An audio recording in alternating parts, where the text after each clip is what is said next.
Blake Lively dropped a new filing today, walking into court like a kid who didn't study and is hoping the teacher lets her answer the essay question with interpretive dance. She is asking for spoliation sanctions again, even though she still cannot point to a single missing message that proves her story. She wants the court to punish Justin for evidence she openly admits she does not have. She is trying to build a retaliation case out of thin air and then blame him when the air refuses to turn into bricks. And somehow she thinks this is a winning strategy. This time, she is swinging for the court's nuclear option, reaching for the punishment they reserve for real villains, not missing text bubbles she cannot even describe. She is essentially accusing Justin of setting a house on fire with messages inside, then suing him for arson when she cannot explain what was supposedly in that house. And before we go deeper, you need to appreciate how bizarre that is. Blake is not walking in with a new document. She is not presenting a forgotten screenshot. She is not unveiling a single shred of verifiable proof. She is holding out the same empty hand she has held out for months and asking the judge to pretend it is overflowing with incriminating material. She keeps insisting the missing signal threads were her smoking gun, but ask her to describe even one message and she freezes. She cannot quote a sentence. She cannot outline a conversation. She cannot even invent a believable hypothetical. She wants punishment first and evidence later. If these messages were the backbone of her claims, she should at least be able to describe the spine. Instead, she waves her arms around and yells spoliation, like she is auditioning for a courtroom musical. That is not argument, that is theater. And the judge is not handing out Tony Awards. Her case is now giving group project energy. She did not do her portion, but she is furious at everyone else for losing the assignment. Justin destroyed evidence. Wayfarer destroyed evidence. The PR team destroyed evidence. Everyone is guilty. But when you ask her what this evidence supposedly said, she has nothing. She wants the judge to assume it was damaging simply because it is gone. If that logic worked, every Hollywood couple would be serving time after a breakup. Then she dives into her favorite meltdown phrase, digital campaign.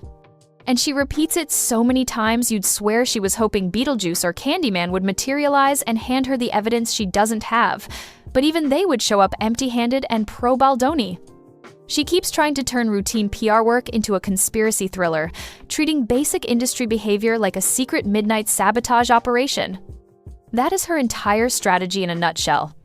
If you do not have proof of a crime, inflate normal PR work until it sounds like one. Because if she had real evidence, she would not need to turn ordinary behavior into a crime scene. She would be dropping receipts like confetti. She is not because she cannot. Then she becomes obsessed with Signal, talking about auto-deleting messages like she uncovered a secret diary being burned page by page. But welcome to modern communication. Half the apps on the planet auto-delete. Using Signal does not make you guilty. It makes you aware that TMZ exists. Agents use Signal. PR teams use Signal. High-visibility professionals use Signal. It is industry standard.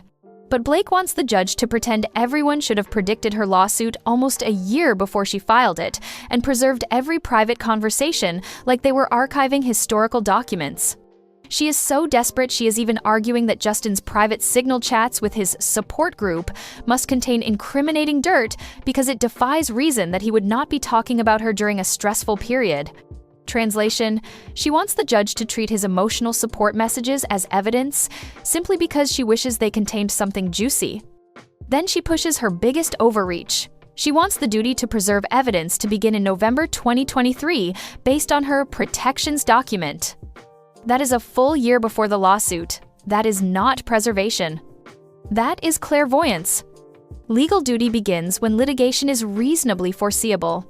Not when someone privately writes down their worries in a Word doc. Then she finally admits what we have all known. She does not know what the messages said. She cannot show the contents. She cannot prove they mattered. Her own filing literally says the contents cannot be demonstrated because they were destroyed, followed by the dramatic flourish. That's the whole point. No, that is not the point. That is the problem. You cannot demand sanctions for evidence you cannot describe.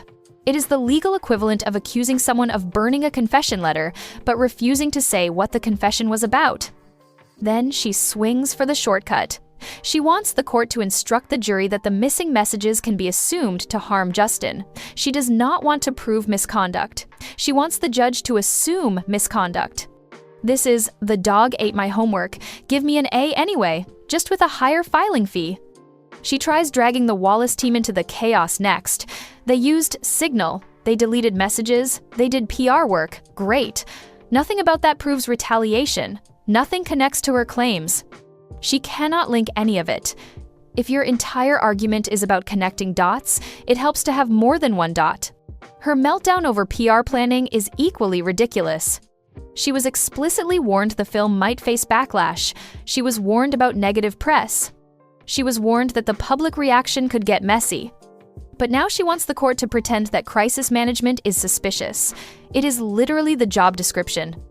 The longer she pushes this, the more her case shows its cracks. If she had screenshots, we would be drowning in them. If she had documents, they would be plastered across every filing. Instead, she keeps filing sanction requests like someone shaking a vending machine, hoping a bag of receipts falls out. Justin is calm because he understands something Blake refuses to accept. Missing messages do not prove retaliation. Missing messages do not prove intent. Missing messages do not win trials. Evidence wins trials. Facts win trials. And right now, her case is running on fumes and dramatics. The more she leans on inference, the more she exposes the weakness of her case. She is not proving wrongdoing, she is sketching an outline and begging the judge to color it in. And when your strongest argument is that the evidence you need is missing, therefore everyone should assume it proves your entire story, your case is already collapsing under its own weight. This is not the filing of a confident plaintiff. This is the filing of someone who knows she is running low on cards and is hoping the court lets her invent new rules because the existing ones are not working in her favor. If this is what she has left in December, January is going to be brutal, and she knows it. At the end of the day, Blake isn't building a case. She's building a hope, a wish, a Pinterest vision board made of missing messages and dramatic hand-waving. She keeps pointing at empty shelves and demanding the court treat them like they once held priceless evidence. And every time the judge asks what was supposedly on those shelves, she panics and slams the spoliation button like it's a life alert. But here's the problem she can't outrun. If your entire lawsuit depends on messages, you can't quote, describe, summarize, or even fake convincingly, you're not holding a legal argument. You're holding a plot hole. And the more she leans on imagination, the more obvious it becomes. She expected the court to fill in the details she never had. January is coming. Court is coming. That is, unless the judge throws her case out first. Because if this is the best swing she has left, she might want to start warming up her exit speech. The evidence isn't on her side, the facts aren't bending for her, and the facts would like it noted for the record that they did not consent to being used this way. If you're still riding this roller coaster with me, hit that subscribe button. Do it! Because these filings are getting wilder by the week, and trust me, you don't want to miss the next twist. That's my opinion!